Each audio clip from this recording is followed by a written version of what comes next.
বলতো কোন দেশে ভিক্ষা করো অপরাধ? সৌদি আরবে।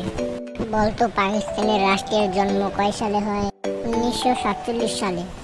বলতো বিজয় দিবস কত তারিখে? 16 ডিসেম্বরে। বলতো বঙ্গরোধ কোন সালে হয়? 1911 সালে। বলতো দেশের রাষ্ট্রীয় সম্পদ কোনটি? রাস্তাঘাট। বাংলাদেশের অধিকাংশ মানুষ কোথায় বাস করে? গ্রামে।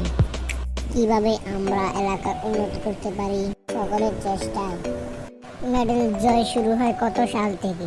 1901 সাল থেকে। বাংলাদেশের সর্বপ্রথম মেডেল বিজয় হয় কে? ডক্টর ইউনূস।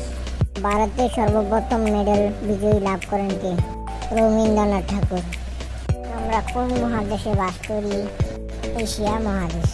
বন্ধুরা সবাই ফলো করুন এবং লাইক করুন। পেজটি ফলো করে সাথেই থাকুন। ফলো করুন।